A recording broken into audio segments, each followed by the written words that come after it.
Oh, man. All right, gather around, everybody. Gather around. Everybody's in bed right now watching in their pajamas. I say pajamas. That's what everybody's at Friday night. What is up, everybody? Welcome to the Losers Lounge. But live from the Xfinity Studio, Yes, brand sir. new, debuting a new studio. The Xfinity Studio, everybody. Look how beautiful it is. Gorgeous. Unbelievable. We're also presented by Bet365. You download the Bet365 app, choose your offer, find out why, whatever the moment. Never ordinary at Bet365. How'd we do?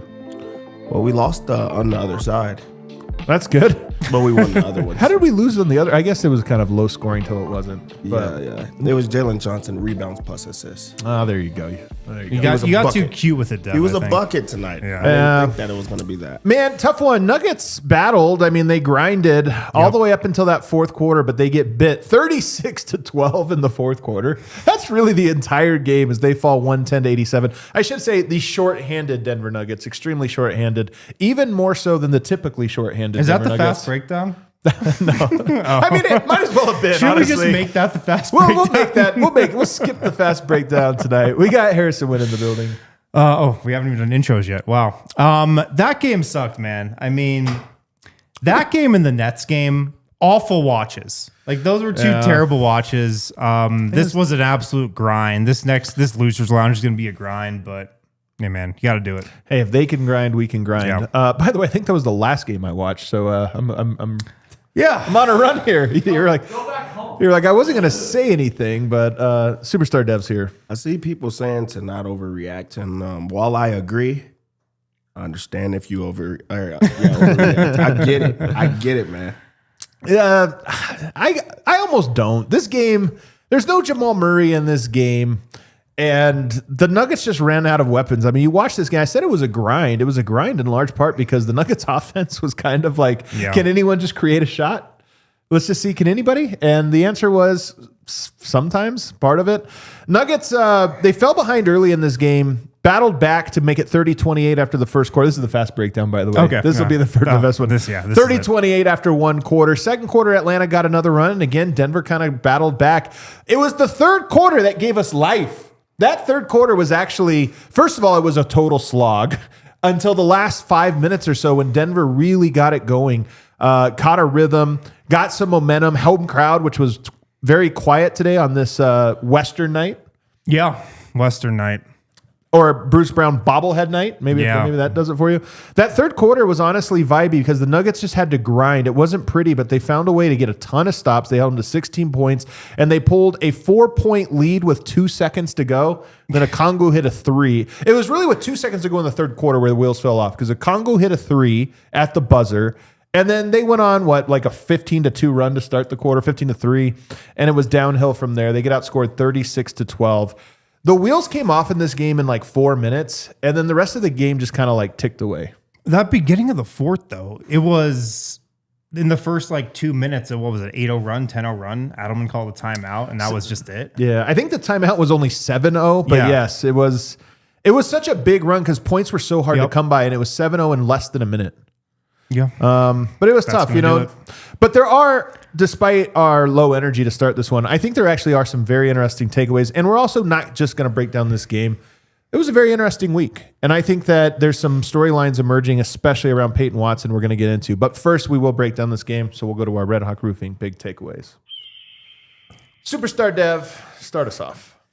My Red Hawk Roofing big takeaway is I know I don't want to overreact to this specific game, so I'll just talk about since the return. Christian Braun has been unrecognizable in the last few games, and it is perplexing for him to have nothing at all without the starters, without Jokic. you want to talk about a guy that has been reliant on him. He can't get shots. He can't get any wiggle. He cannot produce in any other way offensively on the court. And then also, if that was, not enough, you would step up defensively. Well, he hasn't been better defensively as well. I know that there's time for players to not be rusty, but it's been a few games now. I want to see something. It's been a bad stint for Christian Braun. Does he have to shave his beard? Honestly, he has a new look, He shaved the hair. He shaved the hair, grew the beard. He's like, he's a new Christian. He's like, we like the old Christian. He's coming back from injury, so I do think we can give him a little slack maybe. But tonight was this the worst game? It was pretty so jarring far? tonight. Tonight was pretty jarring. Like last game was pretty rough too. Well, but this one might have been worse. It might have been worse. He really did not look like he should have been out there. I think that's what it is. And I think it would be okay if he was hobbled. Yep. Like if you could see him and say, yeah, he looks like he's hurting. It didn't look like that. It does not look like that. It just looks like he's down on himself. Yeah. The team is down on him and he has nothing going for himself. So this might be the worst that we see for Christian Braun right now. Well, that's not the last we're going to talk about Christian Braun. I think he'll be heavily featured on today's post-game show. We'll give him a fair shake. I mean, there's a lot there to discuss. What about you, Wind? I think there's only one other takeaway tonight. What kind My Red Hawk Roofing big takeaway is that, I think Peyton Watson continues to show that he has even more of an offensive bag and an offensive game than we might even think. I can't believe it. He tonight, with Jamal Murray out, Peyton Watson was the only guy really on the Nuggets who could create his own shot. Yeah. And there were moments where it was just up to him. Like, he was the only option to just get something going off the dribble, just create a look. And one, it speaks to Nuggets injuries, but two, it just speaks to he's got an individual offensive game. Like, he's got a bag. He can create his own shot at a level that I didn't think he was going to have in him at this point in his career. And he's shown this season that he's absolutely taken a leap as an offensive player. Another 20-point game. He had 25 today, 6 straight games with 20-plus points. All 6 have come without Nikola Jokic, and the Nuggets are relying on him to be an offensive engine right now. Like, they need Peyton Watson to score 20-plus points to even be in the game. And he just continues to show that he can get to his spots, he can get to the rim, he can get off shots, without much airspace. He's kind of coming into, his own as an offensive player, and it's been a huge takeaway just from the stretch without Nikola Jokic and just, a big takeaway from this season. My Red Hawk Roofing big takeaway is to agree with Harrison. That's my big takeaway. I told you as there well. were only 2 takeaways. I told you. And I didn't want to go full on negative right away. So you're right. I'll go on this side of things. 25 points for him, man, and pretty efficient given that this game was there was not a great offensive process because there just wasn't enough guys. And 9 of 19 is pretty good given the circumstances, man. He grinded out a very, very, very tough 25 points. Yep. He also had 11 rebounds, 4 assists, 3 steals, 1 block. They lost Dev tonight by 23 points. He was a +2. Wow. In 34 minutes. Yeah. Those are Jokic numbers. While being the main guy. Yeah. In a blowout type of performance. You don't see that type of play from him. And he also had 11 rebounds to go along with it. He also was the one that set the table because he had 4 assists. He did a bit of everything. And if you want to say that how important he is, the Hawks went out of their way to get switches every single time that he was out there because they don't want to go at him. They'll rather go at someone else. And he's having to make up for it and help side blocks or trying to make up in other ways. But what Peyton Watson is doing is he's working on things. And also, if you're going to take a leap, there are going to be parts of your game that's, not high right now. He's turning the ball over, but it's because he has never had the ball as much as he's had right now. Yeah. He's going to work on that. We saw that he's worked on his game. We saw that he's worked on his shot. We saw he's worked on his ball handling. We saw he's worked on being a play. He's worked on everything else. So now the next part is the turnovers. Would you want to see him lessen that? Of course. But who else is handling the ball right now? So you'll take that type of game from him. Man, I'll take it every time. And to your point, Harrison, it was buckets that it's not like he forced up some crazy things today. He has such a nice bag. He had a couple moves tonight that had me out of my seat. Just really nice. And what's funny is he's so lanky, he's so long that it doesn't always. He almost moves like Shea, where it's not like the most fluid stuff. You know, he's so lanky that a lot of it is like these weird start, stop, halt, crossover, whatever. Yeah. But he's got a lot of moves to him, a lot of wiggle to him, and you know he's in a contract year. What a better opportunity for him. I'm not saying for the team, but for him, than for these injuries to happen, have so many times like this. What is this, 6 games in a row of 20 plus points? Yep. He is just able to show off so much right now. And it begs a question, which we're going to talk about a lot later in the show. You're going to want to stay tuned for it. Of there's no way a guy made this leap in this short of time. He is showing off a skill set that is like, I can't believe we haven't seen more of this ever until very, very recently, because he looks like it is who he is. And there's still so much more room to grow. I mean, he had the 5 turnovers today. A lot of those were in the first half. I think most of, not all of them were in the first half. And he was going against some really good perimeter defenders. I mean, Dyson Daniels, Nickeil Alexander-Walker. Those are some like dogs on the defensive end. And, you know, he had his struggles. He powered through it. And, I mean, his just ability to get into the lane is pretty eye-opening. Yeah. Get past his man into the lane. And because he's 6'8", with a huge wingspan, he can get off shots even if he's really well guarded. He was getting to his spot is kind of what you're saying. Like his spot tonight, and I actually think it is one of his spots, is about 6 feet away from the basket, in the middle of the paint, because he can get there. Usually he's driving to his left to get to that spot. He'll do some kind of spin move or half spin move and then turn and get, but it's like a little 5-foot or 6-footer, you know, short shot, but he can get there because he has these long strides and a really good handle that, to your point, will get tighter, I think, over time. Right now it's functional, but not as tight as it will be. And he can just get to that spot, and then he has the length to elevate and get his shot off. He's honestly a problem. I'm watching him right now. Just as a prospect, you watch this and say, okay, what is he, 23 years old? 23 years old, and he can get to his spot, do all these things. And oh, by the way, tonight defensively, Atlanta just said anybody but him. He was like the shutdown corner that had 0 targets. You know, nobody threw to his side of the field. Watson Island. Watson Island. They just, every time he was on, someone was like, come set a screen. Let him switch off because I don't want this.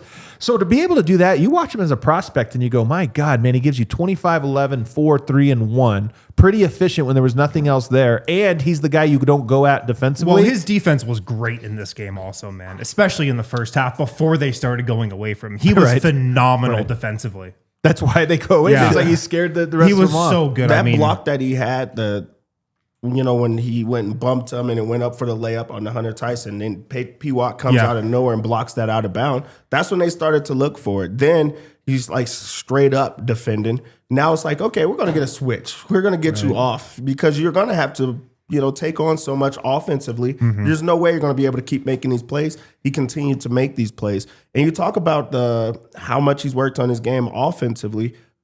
This is new for everyone. It's not just us that we're just now seeing it. When he was brought to the Nuggets, all you talked about was his defense. That's been his calling card. Is, hey, what could he be? He was always projected as a defender, right? A guy that should go out there and play hard as hell for the entire time that he's out there to cause havoc on the defensive end. Well, now he looks like a 2-way option. So now what do? Now he's really elevated to where I'm sure that they're getting calls about him.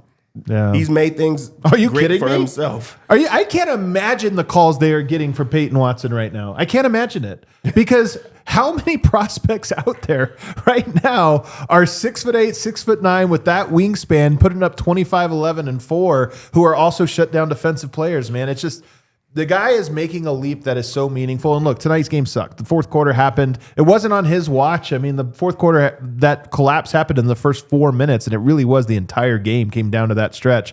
And, that's one of the stories. But the bigger takeaway, not just from this game, but from this really the season, but especially the stretch without Jokic, is that Peyton Watson has an upside that I don't think – I was super high on him. I just love the upside of Peyton Watson, but I did not think this. I didn't think not this soon.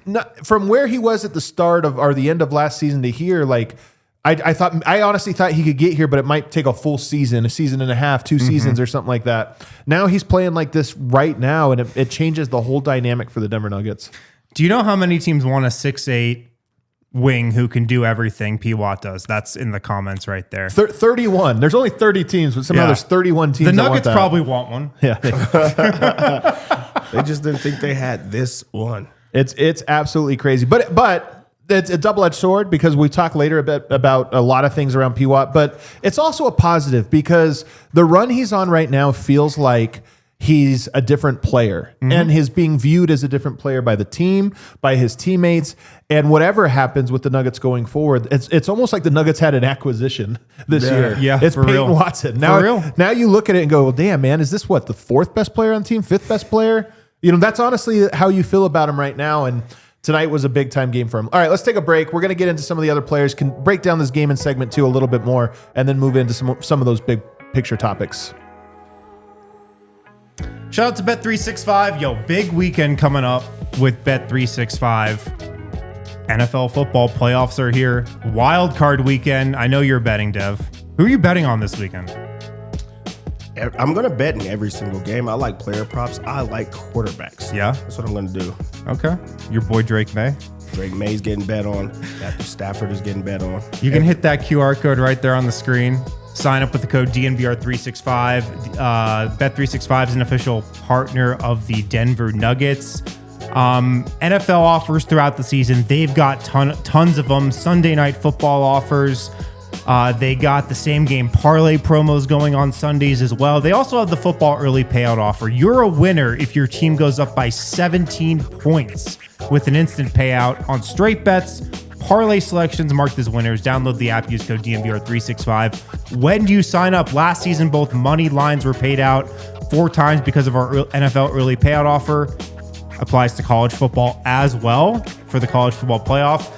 Right now, new customers get $200 in bonus bets when you bet $5, win or lose. Sign up, use the code DNVR365, deposit $10, place a bet for $5 to get $200 in bonus bets. If your bet wins or loses, you can use those bonus bets on spread, totals, player props, futures, and more. Whatever the moment, it's never ordinary at Bet365. Must be 21 plus, physically located in Colorado. Please gamble responsibly if you or someone knows a gambling problem.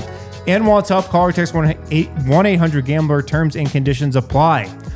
Also, shout out to Fire on the Mountain, the best wings around. Man, I could really go for some of these right now. Fire on the Mountain is Denver's favorite local wing joint.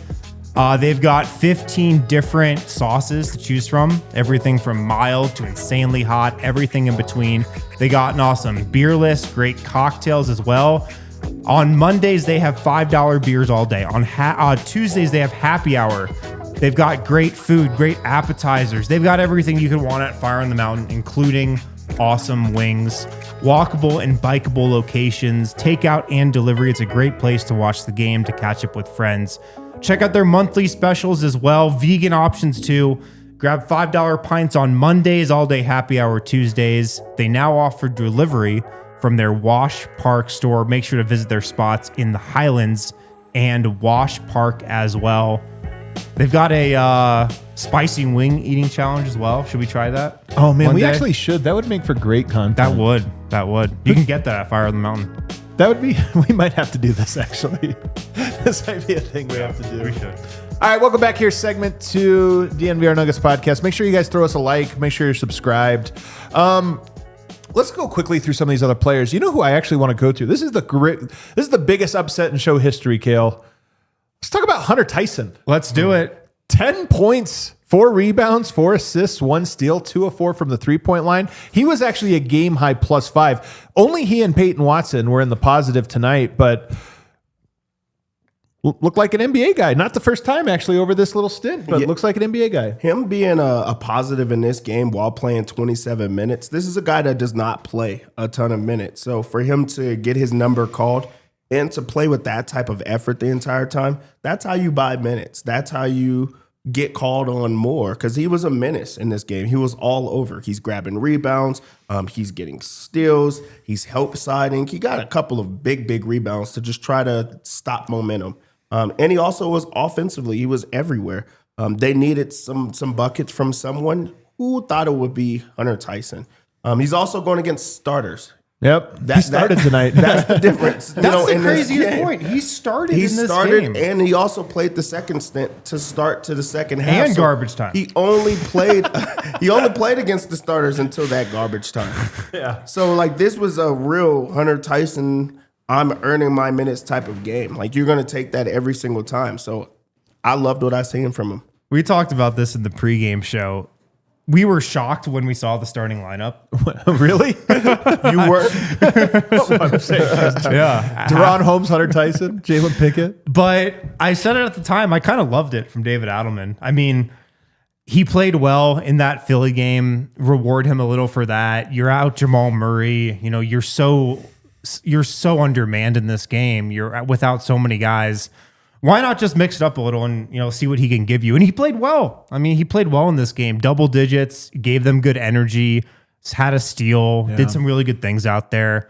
So I like that David Adelman gets creative like this and just goes to a random starting lineup, you know, against the Hawks. I hate to do this because there was a super chat, but it's something I actually want to talk about right now, which is Hunter Tyson versus Julian Strawther. I know Strawther's missed some time, you know, obviously. Is it crazy to think that right now, like if playing on Sunday, Hunter Tyson just feels maybe a little more reliable? And for this one reason, Hunter Tyson, you know what his job is. He's going to be out there to shoot, be on the perimeter. He's not really going to touch the ball. And if he does, he's not trying to dribble and do a whole bunch of stuff. Hunter Tyson has a defined role, and he can do it like a third stringer. Whereas Julian Strawther, at the moment, I don't know what his role is, and he's more mistake prone. You're guessing what you're going to get from both players right now. And also, one guy's hitting threes. Yeah, it's not the one that you expect. For them to go to Hunter Tyson and play him 27 minutes while Julian Strawther hasn't got close to cracking 27 minutes. They believe in him. Like, he's actually earned his keep. And that's actually not to say sad, but like that is a down.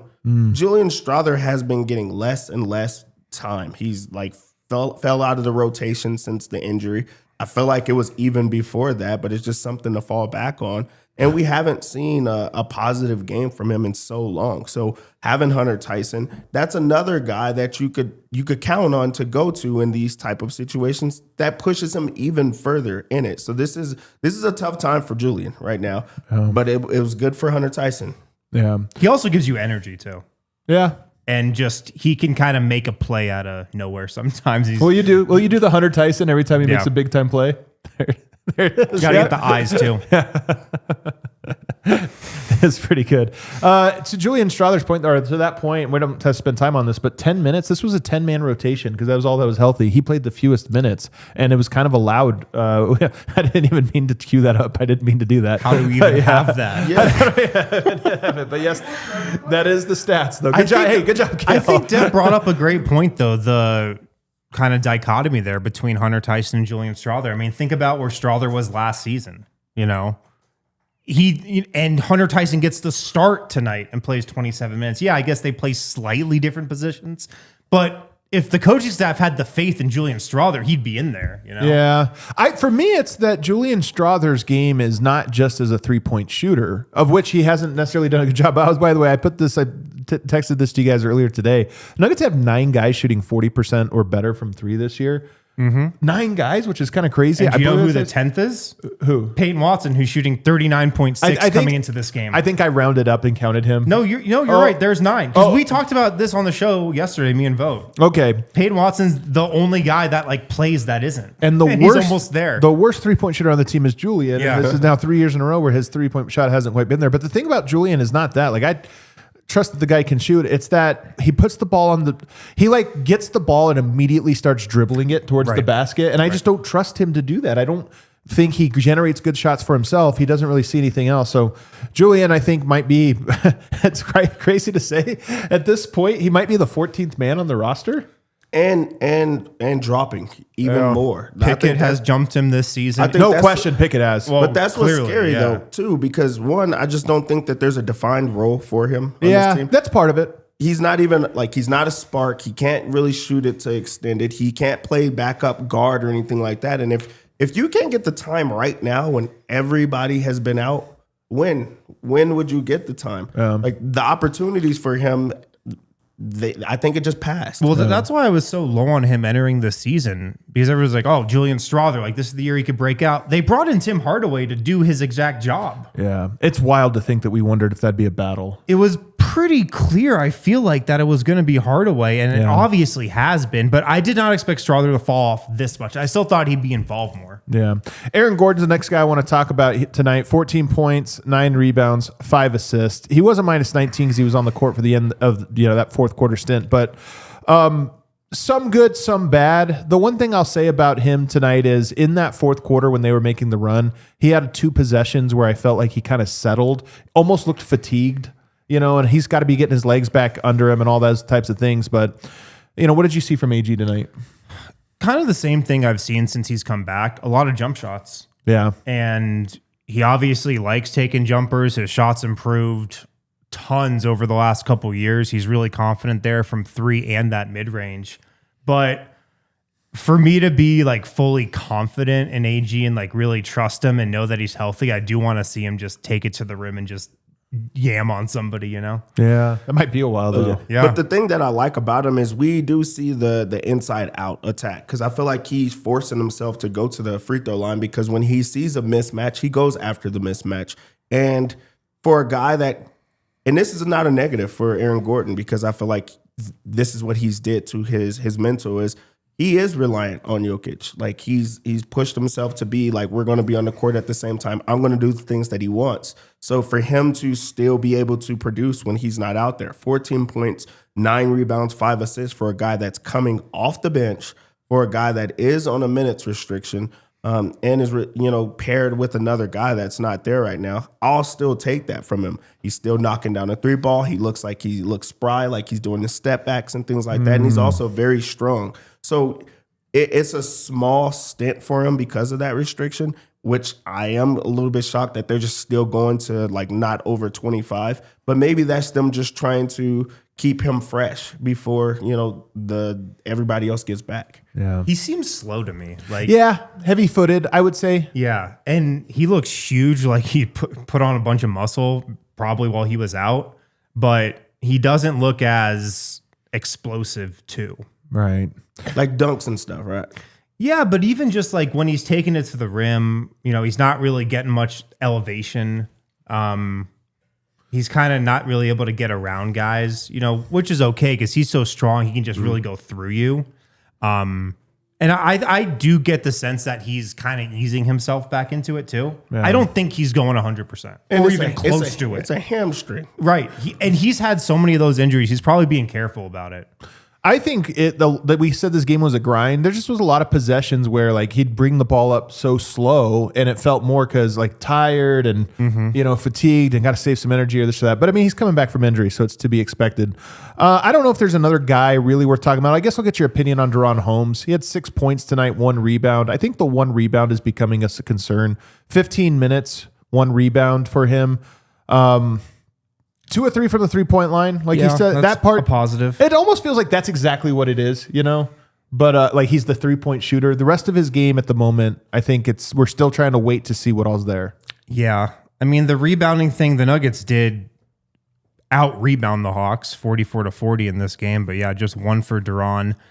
I mean, it's tough because he's playing out of position. He's not really a center right now. He's not the most powerful guy inside in terms of boxing out and clearing the glass. But I do like that he's taking threes now. Like he has a way quicker trigger now than he did, looking back to his first start. So I like that he's got more confidence with his shot. Yeah, not much else that you can really take away. If DaRon Holmes was truly a part of like the rotation and playing, more minutes, it would be a job for Adelman or for someone for him to just remain physical or aggressive throughout the game, because he knocks down both of his 2 3-pointers, the first 2 shots that he makes, and then he doesn't look at the rim anymore after that. And he's knocking them down, like both of them. Last game he did the same thing, was maybe 2 games or something ago, but he had the 2 step backs and then he didn't shoot it anymore. And this one he had the 2 shots, and then he had 1 more that was the end of the shot clock. You want him to be aggressive shooting the ball because he has proved that he is a really good shooter in this game. As far as the rebounds, I think that's why he's not getting as much time. Like he gets knocked around out there. He is trying and he's competing. And also I feel like they're giving him an opportunity because this was a guy that was just in the G League. They're starting him. They try to give it a stint. He starts getting knocked around and he cannot come up with the board for the life of him. He gets 1 rebound every single time despite being out there. So, I mean, that's something that he is going to be able to look at when everybody else gets back. I'm sure he lives in the weight room. He's going to try to get bigger. He's going to try to get bulkier because now he's seeing I am going to have to play that backup big option. Even if he's at the 4, he's still going to have to try to come up with some rebounds while he's out there. So this is a good stint for DaRon Holmes to take a long look at himself and say, hey, I know what it is that I need to key in on. I mean, he has a foundation of a 3-point shooter, and I think that's a good one because I do think that is like, okay, what is DaRon Holmes? He's a 3-point shooter, stretch big. And now he has to add it to the other pieces of his game. I think Zeke moves his feet laterally really, really well. I think it's an underappreciated thing about Zeke is that he has a combination of strength and mobility like on defense that is a little underrated. I don't know if DaRon Holmes has that yet. We got to see. There's got to be some rebounding. And then reading the core, I do think his passing is the other thing that could come online the quickest. We've seen bits and pieces of it. Yeah, we didn't see it tonight, but it is there. I still remain intrigued, and I'm glad he's getting this opportunity, and it's cool that he started tonight. You know, it's David Adelman. I think these are little things that they mean something to young players when they get these types of opportunities. All right, let's take a break because I really want to get to this next segment on the other side, which is where we break down. Brendan Vogt will be joining us from Ball Arena, by the way, giving us the locker room report here momentarily. But I also want to just talk about the Peyton Watson, Christian Braun dynamic, what it means for the Nuggets this season, and equally as importantly, how did we get here? Because I have some takes about how we arrived here that I want to throw out there. Red Hawk Roofing, Denver's best roofers. Go with the pros at Red Hawk Roofing. Get your roof checked once a year. Preventative medicine for the home that you pour your life into. Make sure you are covered with Red Hawk Roofing. There's no project that's too small for them. They're your go-to for everything from minor repairs to full roof replacements on your home or business. They do big business projects too. They build long-lasting relationships with their customers because they care about you. You know, they're not trying to rip you off. They're not trying to get one over on you like a lot of companies out there. They're going to walk you through the process of redoing your roof, repairing your roof. It's a big job. It costs a lot of money, but they will make sure you know exactly what's going on the whole time. Free no obligation roof and property inspection, free in-depth photo report for all inspections as well. You can't always see how bad the damage to your roof is from the ground. So let Red Hawk Roofing get up there, see what's going on, and tell you what they need to do. Support your local teams and also support your local businesses like Red Hawk Roofing. If you're looking for a new roof over your home or business, be sure to check out Red Hawk Roofing at redhawkroofing.com, 720-771-8921. Tell them DNVR sent you. Also, shout out to our friends over at Raising Cane's. You can make your chicken finger dreams come true at Raising Cane's, where every box combo is filled with craveable, hand-battered and cooked-to-order chicken fingers. Every crinkle-cut fry comes from grade A premium potatoes, and every piece of that thick-sliced Texas toast is lightly brushed with Cane's garlic butter blend and grilled on the griddle to golden brown perfection. Most importantly, we're the secret recipe Cane sauce. It's made in restaurant every single day. Get your box combo today. Make your craveable dreams a reality. Raising Cane's, chicken fingers, one love. Every box combo, you get chicken fingers, crinkle cut fries, those potatoes, Texas toast, the garlic butter, and that Cane sauce. Best thing about it. Check it out today at Raising Cane's. One love. One love. All righty, back here. Segment 3, DNVR Nuggets Podcast. Make sure you throw us a like. Leave a comment below if you have a take for us. Don't crash out, though. No Colfax mode tonight. They just lost. It's not worth it after tonight. It's not worth it. You know what they say, though, a lot? They say that the first game back after a long road trip is the toughest one. And this is what it looked like tonight. I know. Half the team is sick. Did you know that? Yeah. Well, based on the injury report, yeah. and apparently Jalen Pickett was supposed to talk tonight. Couldn't do it. Couldn't get it done because he was too under the weather. Had to head home. You know, I was been pretty sick. It's going around. It is going around. People are getting sick right now. This is what I really want to talk about, though, on the show today. I'm not worried about Christian Braun because I think Christian Braun's skill set is specifically dependent on Nikola Jokic And I don't mean that as a negative at all. Nikola Jokic is on the team. So what does it matter? You have a Jokic, and he really understands his role. He never questions it. He can perform that role at a high level. And when Jokic is back, Christian Braun's going to look very good, and he's going to get into a rhythm. So I'm not necessarily worried about Christian Braun other than his confidence. I think it's a good thing. I'll just put that there. Do you agree with that we've seen enough of Christian that it's like, yes, Jokic merchant, whatever. He's with Jokic and he fits perfectly. For sure. You talk about the core, and you talk about the core being AG, Christian Braun, Jokic, Jamal Murray. All those guys are handcuffed to Jokic. So if they're on the team, it's alongside Jokic. You want them to be at their best when he's there, and they are all going to be a part of that. As well as we see how good he's been alongside those guys. This is not Christian Braun that just he didn't earn it. Like, he earned his check. He earned his keep. No one was on the, like, let's trade Christian Braun train until just, recently because ding, ding, ding, Jokic has been out. So you do want him to get back to that. It's frustrating in these type of games to see him not make any shots. And also you talk about that confidence. His confidence is so shot that he can't make a layup. He can't compete on both ends of the floor because there's no belief in himself. He already struggled at, shooting the three ball, and things like that. So this is not like a ring the alarms, type of moment, but it's like okay, he truly is dependent of this guy. So let's try to work through it. Try to find plays for him to get going. Try to get his confidence, going in different ways. It's a tough stretch for Christian Braun, but I'm okay with him being good if Jokic is there. The one thing I'll say about him tonight, and again, it's just coming back, so he has a longer leash than this. I didn't love his energy tonight. He kind of had a mopey, in his own head energy. And one, I don't know that he should necessarily worry about confidence other than his three-point shot. That's the only thing I should see. But it's like Christian, man, he just has to be an energy guy. He's not over this hump as a player. He got this huge contract. He's not over the hump where it's like he needs to get himself going. Every night it's just make hustle plays. Yeah. And I thought tonight, you could tell he was getting down on himself, but it's like, hey, man, just go get a loose ball. That's I almost wanted Yoke to yell at him in the huddle or something. Just grab a guy, man. Yeah, grab a guy. Sometimes you just need to grab him. Missing. Maybe we need somebody to grab a guy. Yeah. And just be like, dude, wake up. It's okay. The world's not ending here. But here's the big thing I want to get at, which is that one of the reasons Christian has excelled so much, and I be careful, I'm not saying anything I'm not saying. One of the reasons is because he has had so much opportunity over the last 3 years to play. And part of that is because of his role so narrow, and he's the kind of guy that says, yes, coach, yes, sir, does his job, and that's important. I'm not trying to undermine it. Now we're watching Peyton Watson put up all of these points, and it's like, yes, he's made a leap. Yes, he's made improvements. We just have not seen this guy in this opportunity. And it's what I've been screaming for 2 years about all these guys. It's not just getting minutes. It's what are your minutes like? What's your opportunity? What are you allowed to do? Are you allowed to go out on the court and miss shots and play free? And okay, you know what? We're going to let you take this one. We're seeing Michael Porter Jr., what he gets with an extended leash doing those things now.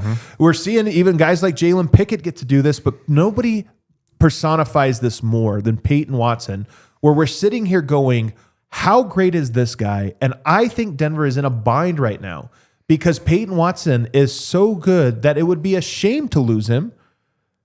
And they never should be in a point where we're looking at him now going, wow, what a leap he's made at this stage. He just, in my opinion, has never had the opportunity to play the type of minutes he's been getting, not the amount of minutes, but also the type of minutes. And then also just the ability to go out there and make mistakes. Yes, he had 5 turnovers today. Who cares?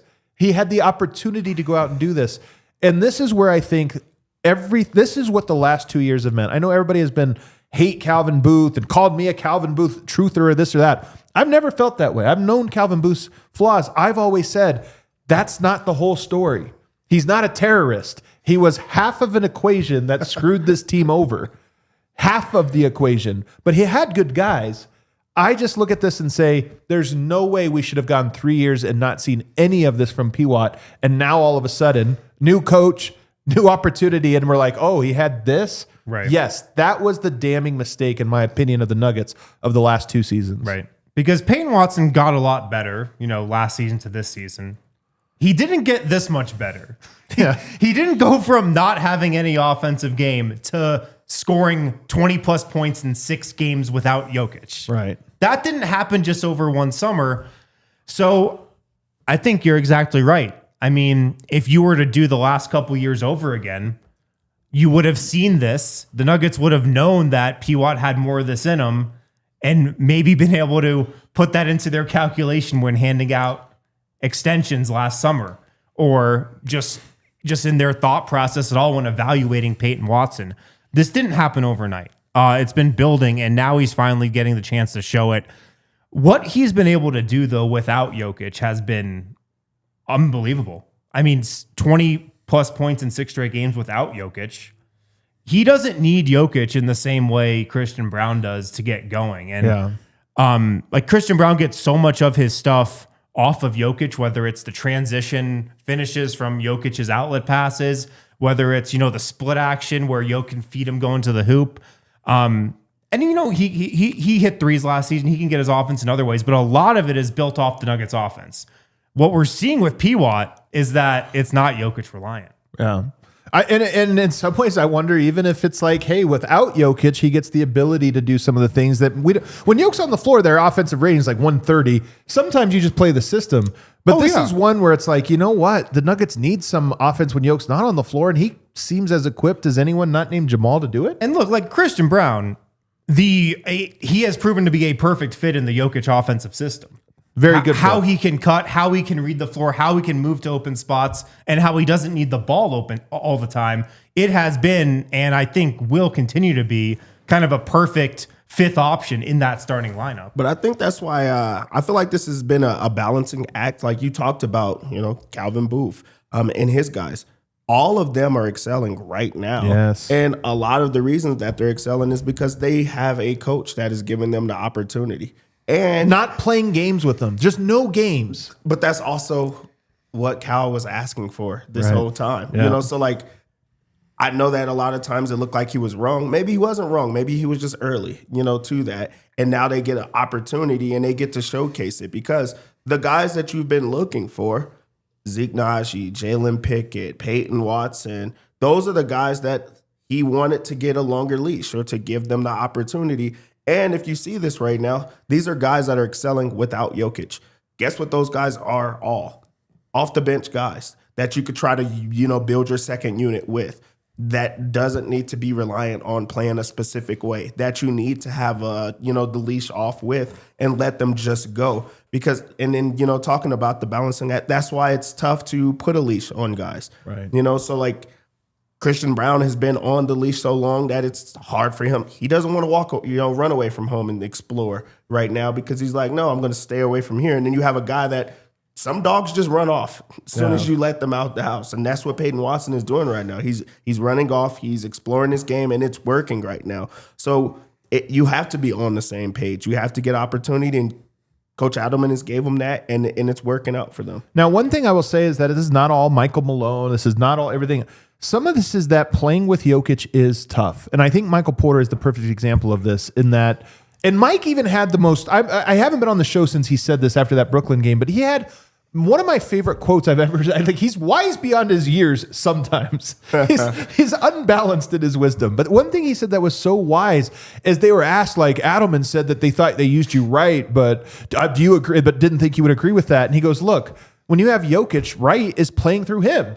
And so my job was just to get to him, and I had to do it. But I knew I could do more, not better than Jokic. I just could do it more better than what I had to do for this team. And it might be the same with Peyton Watson. That, I'm so curious when Jokic gets back, and I hope we get an extended look of Peyton Watson minutes with him, including in Christian Braun's spot, just because I want to. Maybe the upside there is so high that we get really excited.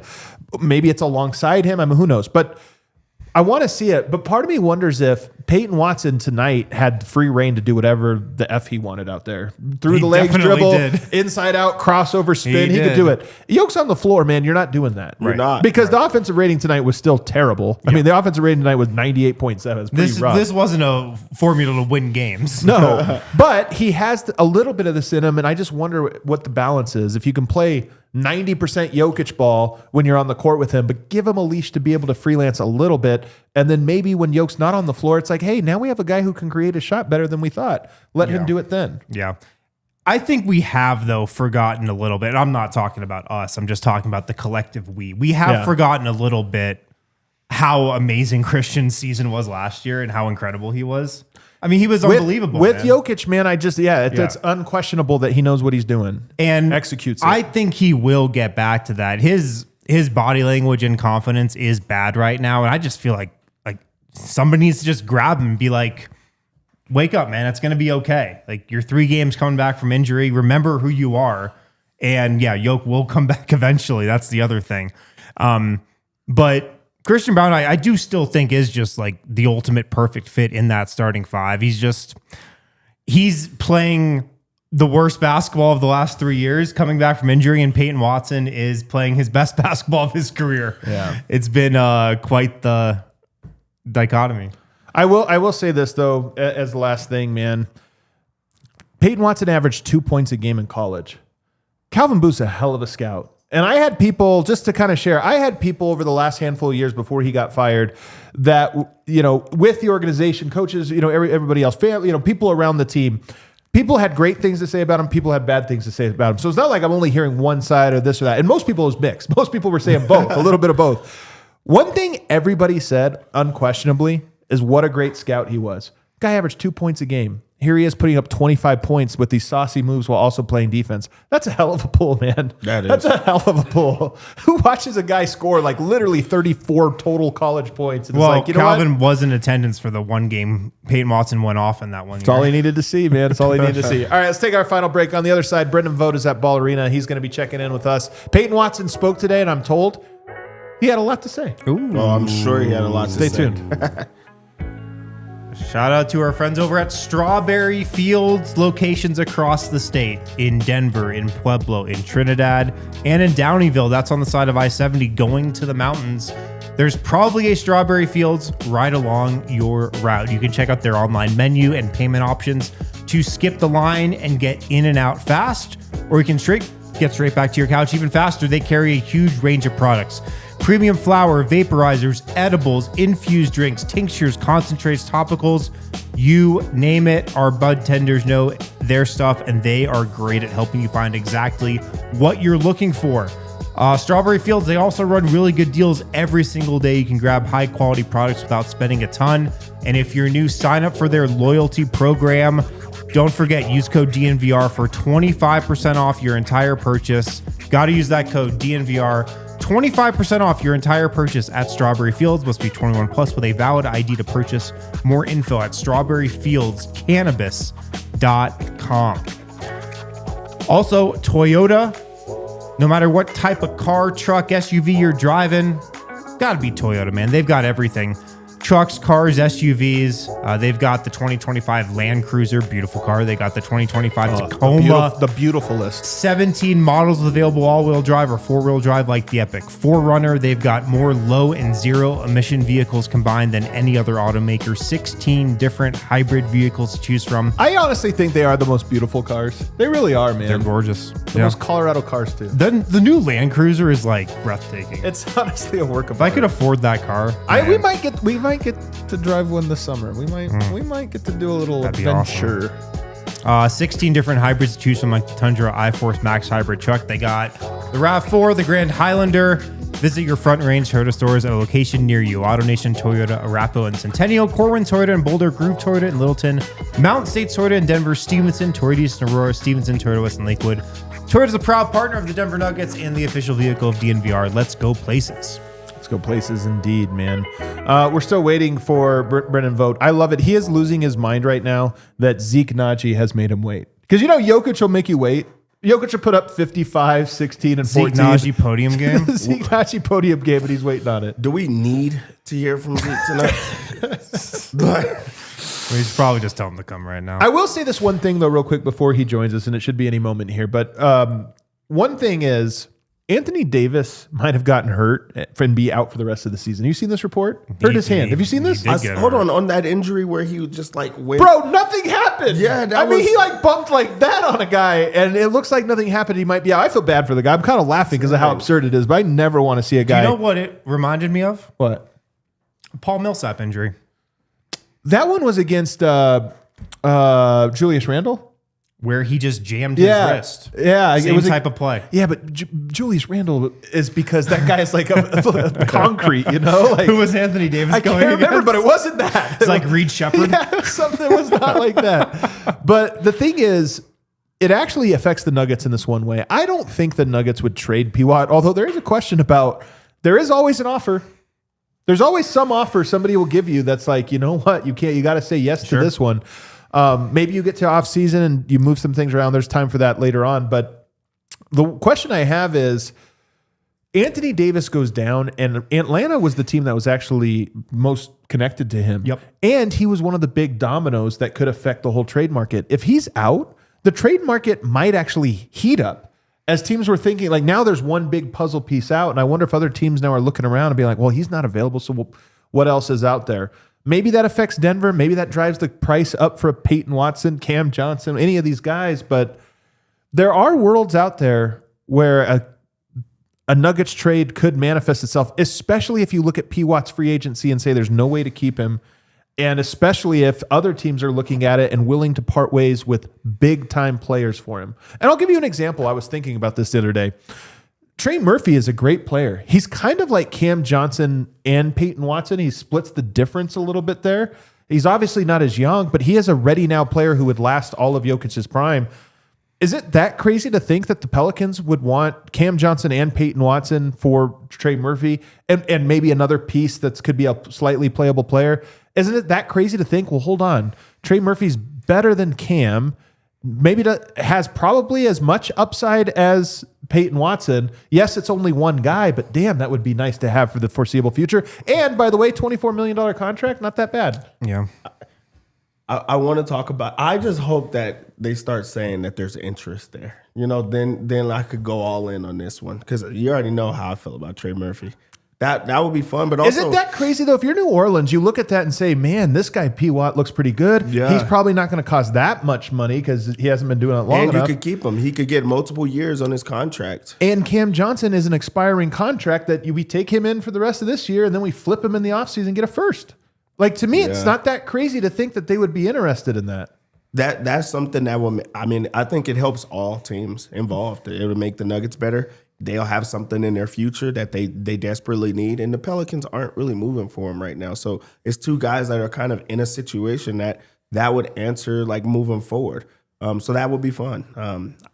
I hope that there's fire around there, not just smoke. Well, there's no smoke there. This is just was just That's me, what I like was saying. me sitting here wondering these things. But I just am looking at it. I feel like that's not enough for Trey Murphy. Again, I don't think it would have been until Peyton Watson started putting up 6 straight 20-point games. Yeah. And now you're looking at it going, well, maybe he's Trey Murphy, and maybe Cam gets us a first in the offseason, and that's where you start to look at it. It's something you got to start thinking about. And what's going to be really tough, though, all these injuries, Yoke being out, Cam being out, Big Val. Yeah. It's January 9th. You know, the trade deadline is in a month. We might not really know what this team looks like whole again until the trade deadline happens. So it's going to be a tough time for the Nuggets to navigate. Unless the Pelicans are in, I guess they're not in tank mode because they don't have their pick, but there are teams out there that maybe it's a feature, not a bug, that Cam's out for a while. Sure. We've got, right now, we are going to go to Brendan Vogt, who's joining us from the Xfinity mobile call-in line. Let's see what it has to say.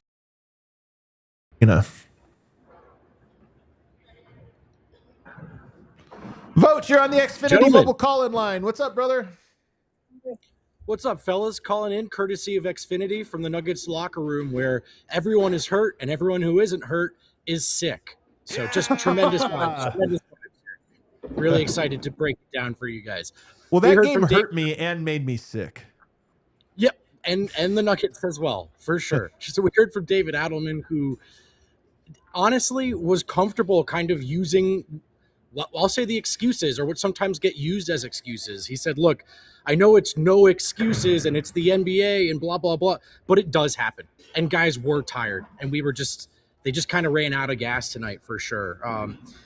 He did acknowledge Peyton Watson as a bright spot in this game in the last 6 games. Watson, of course, has scored 20 or more in 6 straight games. And he says right now he just wants guys to play their asses off. That's all he can really ask of guys. And he named Hunter Tyson as the guy who did it tonight. I agreed with that, by the way. I actually thought Hunter gave some great minutes. Ultimately, though, it was all futile for the shorthanded Friendship Nuggets who really ran out of gas there in that fourth quarter. They were without Jamal Murray tonight. David Adelman clarified, saying he was out today because he was sick.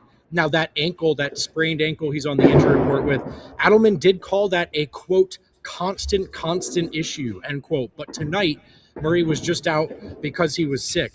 A lot of guys are sick. We were set to hear from Jalen Pickett at the podium. He couldn't go because he's sick. So then we heard from Zeke Naji. And as it turns out, fellas, Zeke Naji is also sick. Oh, my God.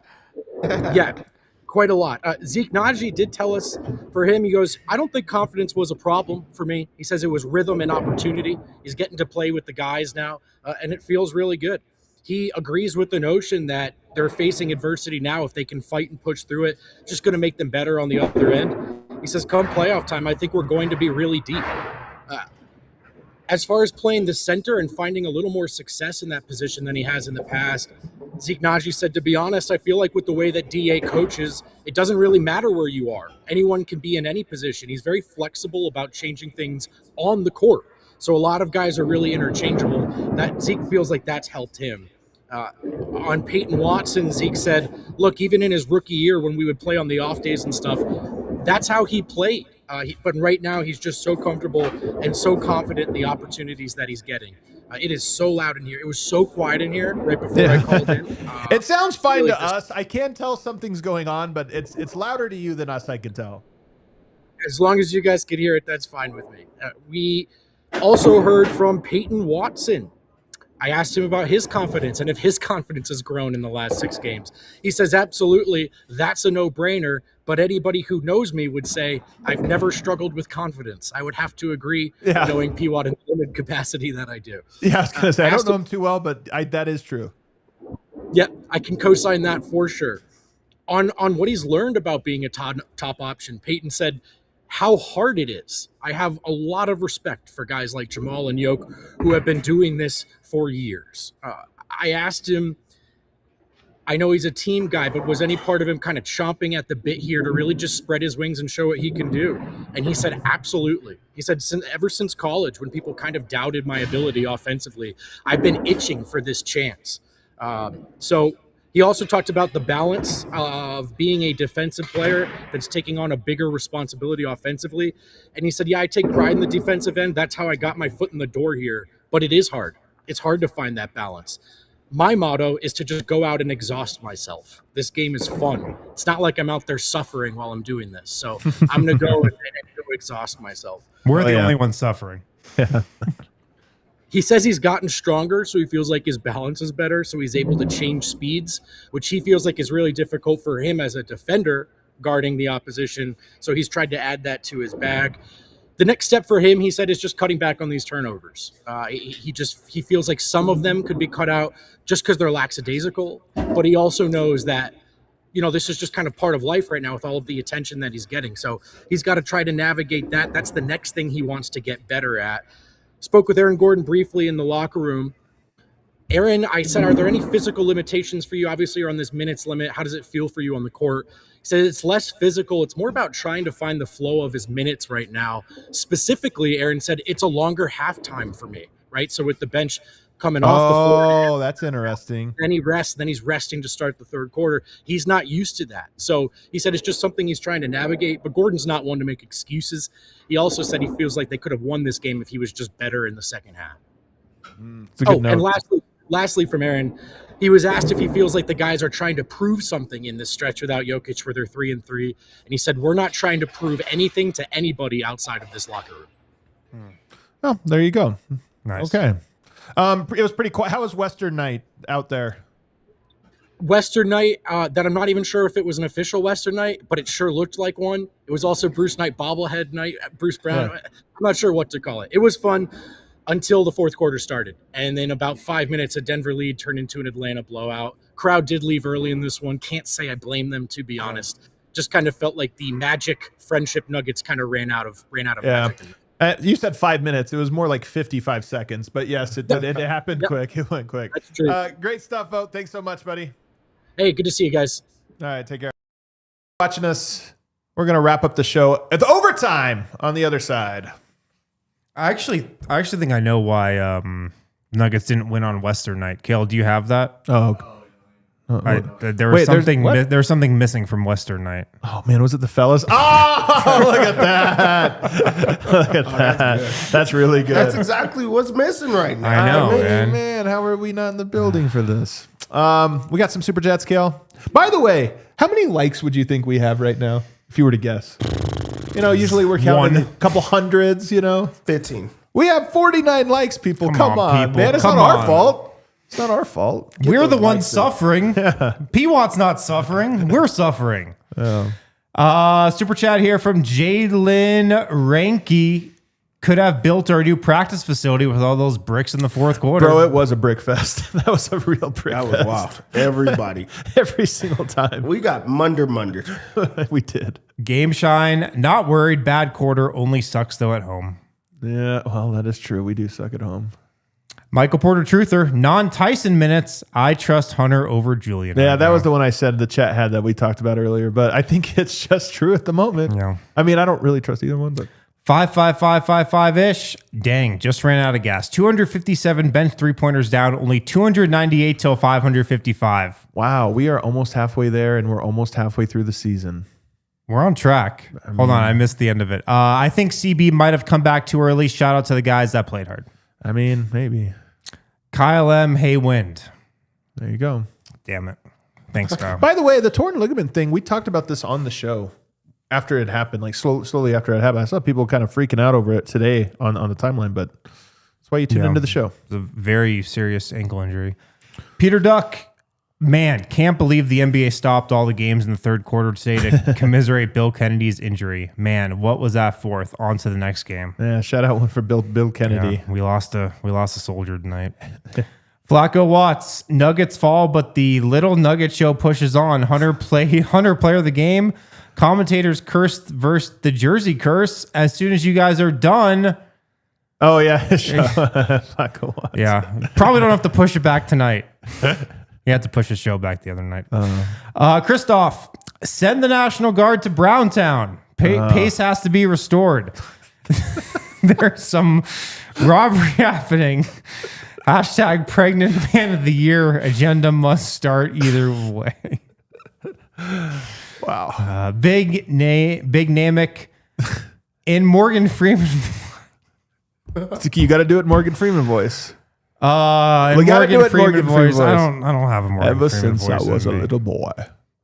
You have to say the super chat though. I have to remind myself that songbirds aren't meant to be caged. That's terrible. That's like Forrest Gump. Morgan Freeman mixed with Forrest Gump. Really lost it there. Carrot Hammer, two things. It's been a bench showcase. Trades on the horizon. Also, does PWat start for a bit over CB or Cam when everyone comes back? Probably for a little bit. I mean, AG's coming off the bench right now. But CB is starting. Do you move him? You probably don't. You can't Probably. move Yeah, him. probably. Hell, you know what? It might be Cam if it's anybody. Hey, you don't want to know something? By the time they're all back, if he's still doing this and CB's still doing that, I don't know. You want to know something? The mad scientist always has a trick up his sleeve. Yeah. He's like, I'm just starting Hunter. Joe Clem, aside from finishing fast breaks and vertical, what is CB better at than Spencer Jones? We are down. Man, so we're bad. down bad. Man. We're down bad. Yeah, I'll cue the outro music. We're down too bad, man. Thanks for hanging out with us. Thanks for having us, man. In the Xfinity Lounge. Yeah. Xfinity Studio, man. Loving it in here. First post-game show. Yeah, never been in here before, but it's nice. It is nice in here, man. It's fitting. roomy. It's fitting. You have a lot of room, but it feels cozy. Kale, you did a great job with the place, man. I really like what you did with the looks studio, cool. Kale. Everybody, thanks for hanging out with us. Take tomorrow off, everybody. We're going to be back on Sunday. We'll see you then.